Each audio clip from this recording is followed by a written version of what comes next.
Welcome to the Thursday Thump. I'm your host, Eric. Joined by Kyron. And Ruben. Today we have a very exciting topic for you. We're going to be discussing 3 graphic novels for our graphic novel course with Mr. Shea. First we have Mouse 2, the sequel to the original Mouse, Boxers and Saints, and I Kill Giants. Let's start us off with I'm gonna talk about the story Boxers of, and Saints. I guess, the 2 stories of Boxers and Saints, because it is 2 separate stories that tell one chain of events from 2 different angles. And I'm gonna start off with the first one. This is the longer of the 2. The story is more pulled out, I would say. It goes into a lot more detail, and there is a couple scenes that are not covered in the other side of the story. But it starts off in a village, and not too sure, not sure the time frame, but it was a while ago. And this one's going to take the point of view of the gods, and it's the story of this young boy that is following this faith, and he comes to a point where someone else, a different point of view, a different faith, comes in and challenges his beliefs, and it's talking about how he is forming his idea of the faith he wants to follow, and he actually ends up becoming a god himself. And it talks about his point of view of the perspective of the gods versus evil or the devil, which is Christianity coming into their empire. And that's when the next book comes in, and it's this young woman who her family all sort of pushed her out and shunned her, and she actually doesn't have a name. They call her the Four because she was born on the 4th month of the 4th year, on the 4th day, so they call her the Four. And she takes up this character as being represented as the devil, because that's how everyone has made her feel, and she actually finds herself through a raccoon in the woods, actually. So she was away from home one night, and she saw a raccoon eating a rat, and she sort of had this light bulb effect. Like an epiphany. Yeah, an epiphany, and she saw the raccoon feasting for food on this rat that she thought was disgusting. But she took a point of view from the raccoon, and she's like, this is what its purpose is. Its purpose is to eat and to survive. And that's when she found her purpose, which is to be the devil. Thankfully. So these kind of 2 stories collide in a sense. Yeah, and a lot of the times going through both books, the characters actually intersect. And in one of the first opening scenes, the boy actually sees this devil-like character and is at first attracted to it, because through her want to become the devil, she is disforming her face to make it look more stretched, and he actually found that attractive, which is funny because they are on 2 opposites. And I actually just looked it up. It's like set at the end of the 19th century. There's like feudalism and like the historical events from actual like history like play out into the story. Yeah, because it talks a lot about Christianity coming in for the first time and how people are dealing with that, and some people join, and in this book the case, some people fight it. So, yeah, I think that's like really interesting how it like coincides with real events. So did you have to read the books in a specific order? I'm not sure. I started off with this one, the longer one, and then moved to the other one. But after reading both of them, I'd say it would influence your opinion if you were to read the one about the gods first. I'm guessing you would. At least for me, I sort of related more with that story and felt that they were more in the right, even after reading the opposing view. Yeah. So I'd actually be interested in having someone read the other book first and comparing their interests, because you never really know. Do you think it could be a different perspective? After reading both books, I feel that each person, like different people, could take different angles very easily. Yeah, I definitely think like the order in which you read something like affect your view on it. Like, because going through the books, like the first one, there was a very definitive right from wrong. Like, there was this part that was completely focused on as being correct, and this is their ideology, and the other one is completely wrong, and then you go to the other book, and it's completely flip-flopped. So it'd be interesting to see how that affects someone's ideas of each book. So before we hop into the discussion about the art style, is there anything like that jumps out as the main theme, like decolonization or something of that sort? What do you mean? Like, do you think, I don't know, Like the fight against colonialism. from what you're saying, like, yeah. I'm getting a sense of just like the idea of like opposing viewpoints, Yeah. kind of, and I think it's really interesting that, you know, not many books like have those two different viewpoints where you can really get a sense of the different characters and their Yeah. motivations. Yeah, no, definitely. You definitely see a lot of like the entire book is basically people like resisting change, resisting this colonization.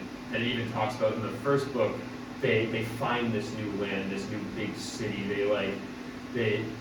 The first half that they complete talk about these small villages out in the countryside. They need to protect them, and then they have this realization of like we're moving out of this area of small village colonization and into this bigger world, and that's when they shift to they're trying to take over cities, and they're coming to these cities and trying to gain power, and they're sort of leaving the village area and almost casting them away like they're not even important anymore. And that Yeah. sort of like shows the shift that is happening during this time, from going from small farming towns to this big, almost pre-industrial like village setup, where it's more of like a city like that we would know today.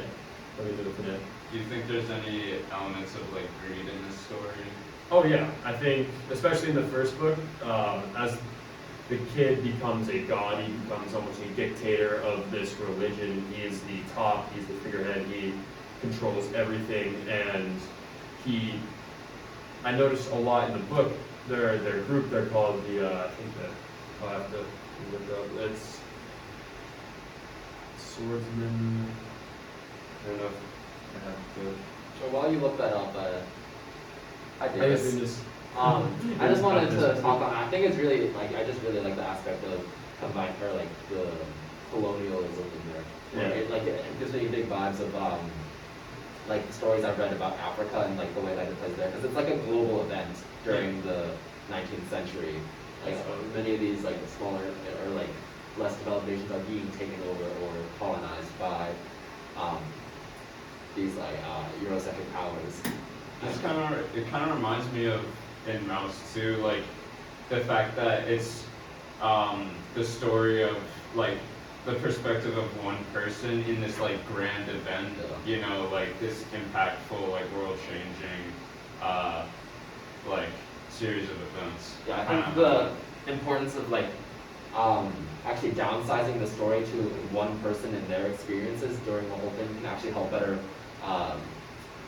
emphasize or like create empathy within the viewer for the And story. you can kind of understand. I think you get a better understanding of what's happening. Yeah. Because if you're just, you know, like for Mouse 2, if you're just told about the Holocaust, you don't always get that human nature that you get when it's focused on one person and their story. Because you do get a bit more of that, like understanding, like empathy for another human.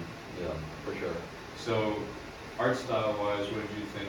Yeah, just about- looking through the panels, I just want to say the choice of presenting this book first was deliberate. It is in order of worst to best in terms of art style. I can't stand this. I would have read this book if it had a more appealing art style, but to me, it just looked so flat and like serialized.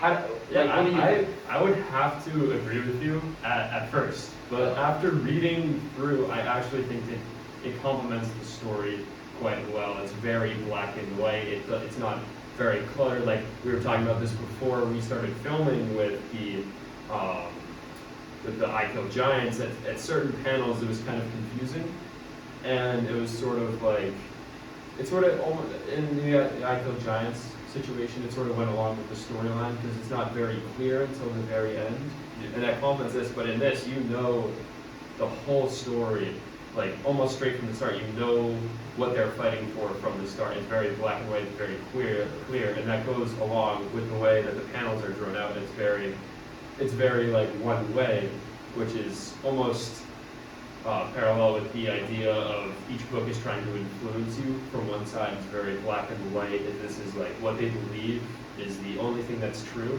and there's no other outside opinion that has any sort of correct ideas. So I think the black and white nature of the panels goes along with the very tunnel vision ideas of both books. And funny enough, this is actually the only book out of the three to actually have colored panels. Yeah. So, But still, like, you know, colored, but it's like I not as understand much what you're saying. detail. It's like, it's very different. I just still can't get over the flat feeling of the panels. Like, and we'll get to this later when we get to Eye of the Giants, but like I think the reason for not being able to understand what's happening in certain panels is less so a result of like the complication of it, but more like the style of like contrast that the artist uses, Yeah. where her shading is very like aggressive and flat in terms of like something like cross hatching. Like I think it's next. We'll talk about it in a second. Alright. So, Eric, do you want to bring us into Mouse It's 2? not next. It's last. Oh, Alright, yeah, Mouse. So, following the story of Mouse 1, well, no, I think we'll just refer to Mouse as just a collective story Yeah, because because we've all read Yeah. Mouse 1. and it really is like something you need to read all together. Yeah. Well, it's the sequel, yeah. Yeah. Which is interesting Yeah, because yeah, like, but with many like sequels and books, it's just something that's like shoved in right after the first one yeah. as well. This is something that's like deliberately planned as a whole story. it doesn't feel like the new Star Wars movie. Exactly. I hate the new Star Wars movies. So, I understand prequels. Mouse 2 picks up where we left off, where actually after a period of time where we're not like in the story, Vladek and Mala actually separate, Yeah. and then like a few years later, or is it a few months? No, it's just like, I think it's, it had just happened. Mala had Yeah. just left him and gone to Florida, I believe, with like some assets and money.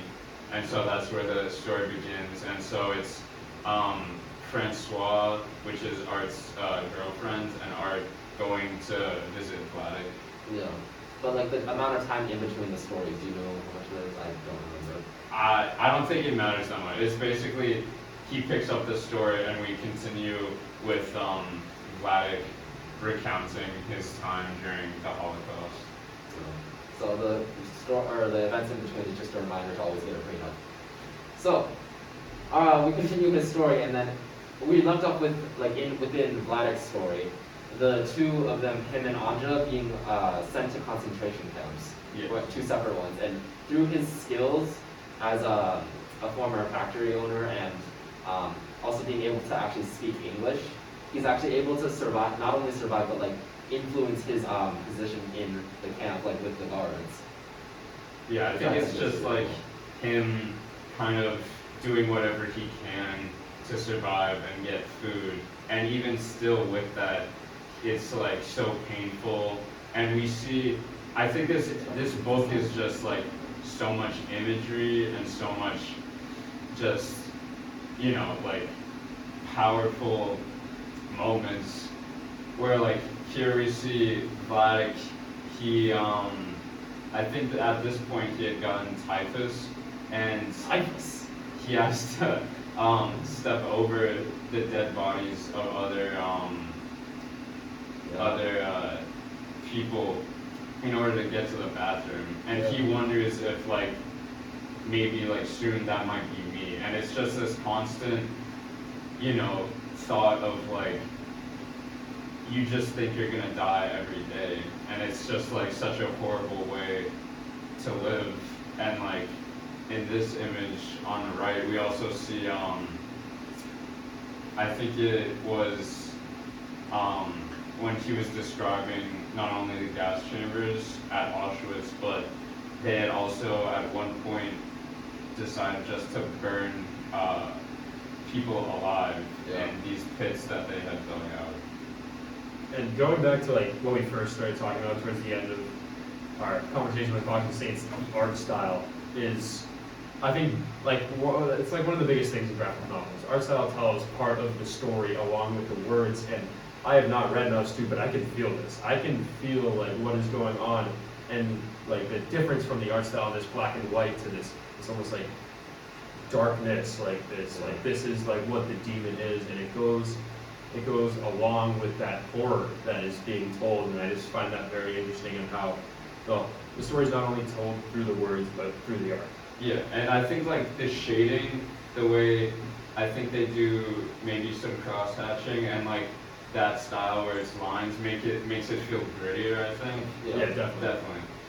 And before we go all the way into the art style, that maybe we already have, just segueing back for a sec, I think these two panels especially are representative, and like before the panel on the right, Vladek is actually ordered to disassemble the gas chambers, which is just like a really surreal thing to read. Like, it levels up somehow the level of horror that we had in Mouse 1 to this. Like, Yeah, with that. So I wonder, since I've not read the book, I don't know, but you said at the start how he'd almost climbed the ranks, like within the camp because of like he knew English and he had these skills, and I'm almost thinking, is that in this case you think that was like a helpful thing, a helpful asset? Like, I mean, I think it's the reason that we get this story of him like doing these things to survive is because he's one of the survivors. You know, like there were people that died that maybe did the similar things, but they ended up dying. So I think it's a lot of just he was lucky to be in those situations, Yes. in those positions at the time, and he just, you know, he makes like snap decisions, and it's like you don't know if they were good or not. Like, I mean, going back to Mouse 1, I think when they abandoned that one place that they had been staying at and another family, Jewish family came in, that Jewish family were able to stay there for the whole war, but Vladek and Anya were put in danger and had to end up going to Auschwitz. And it's really horrific. Just, these people had no idea what was going to happen to them, and it was, even after they survived, there's so much survivor's guilt just from being one of the lucky few to have survived.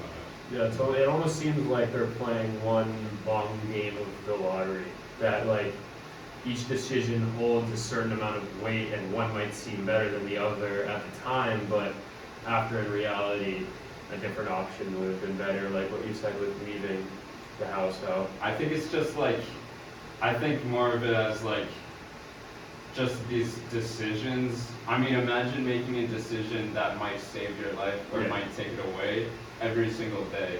Like, this is what these people had to go through. And I think, like, this book really, like, emphasizes that and brings it together. And I don't know if we wanted to quickly, like, really quickly talk about the relationship oh between, yeah, of course. Can we go to the next panel? Yeah. Just talking on the theme of the book, like, there's no specific theme like of horror or like perseverance. It's a survivor's tale. This is like a representation of what people actually had to go through, and then something like a story within it, like is Anya and Vladek. Like the whole thing. This is actually from Mouse 1. It's when one of their close friends had decided to leave and was likely going to die because of that, and Anya was just breaking down. And it's in this scene, and like many others like it, where Vladek is the one that's staying headstrong, and what is it? Yeah, he stays headstrong, and like comforts Anya. Like he is the one who always like makes a move for them, like for their survival. Like he's out getting food, and he's always telling, like, this is an iconic line, like no, darling, it's to die. It's easy, but you have to struggle for life, and until the last moment, we have to struggle together. And that's something that he always told her, like when he was talking about Artie. What I think is interesting about Mouse 2, I don't know if you guys, or if you thought this, Eric, that Mouse 1, I felt like involved Artie a lot more and was more of the relationship between Vladek and Artie. There's a lot of that. But I feel like in Mouse 2 it shifted, it was a lot about Vladek, and I think that might have been because as Artie is telling us, like Vladek had like in the book he talks about how Vladek had died, and I think that may have impacted how he wrote the book, Yeah. and like just him really like focusing in on Vladek at the end of his life and his relationship, like how he treated, like at the end of the book we see like Mala and Vladek ended up getting back together because Vladek just didn't have the strength almost anymore to like keep arguing with her or do any of that. Like he's really, I don't know, like He dropped the nagging. Yeah, and I don't know. Did he almost, at this point, through his entire life, everyone had been relying on him, like you had said earlier, he was keeping Anya going, he was doing all this, and do you think he came to a point where he needed somebody else, and that's why they got back together? Well, I don't. I think it was just like he was towards the end of his life and he just wanted to like just be together and like be done with it. But On the subject of like the focus of the story shifting more towards Vladix rather than like that also dynamic in Mouse 1 between Vladik and Artie, like, whereas it's now solely on Vladik's story and like even in the present just Vladik. I think like his relationship and like story with Artie is like already been established and done like in Mouse 1, and then this is like a different part. And it's also like it's really well fitting with like the darker part of his story. It's more focused on him. And yeah, like I think we should clarify real quick that just for like those who haven't read Mouse 2, at the end, they like him and Mala get together, and then also just like as an ending note, like as Vladik is actually on his deathbed after he gets sick, he refers to Artie as Richard. yeah, I think that was just. It might have just been something snuck in there, like maybe he's just like going, he's losing his marbles. But Yeah, but I also do think there's some he's meaning still to in it. the past. Like Yeah. he's still thinking of that even now. And maybe there's like something to say about their relationship from it, like our Vladek, like he cares for his son as a son, but also like kind of vicariously in the way that he did for Richo, Yeah. like losing his son, like he like sees a lot of Richo in Artie. We're running out of time, so we're gonna just quickly speed through I Kill Giants, unfortunately. So There's one I can pause you and check the. Alright, we can just like pause it and then like continue it later. Also, like you can talk in between stuff and then just let it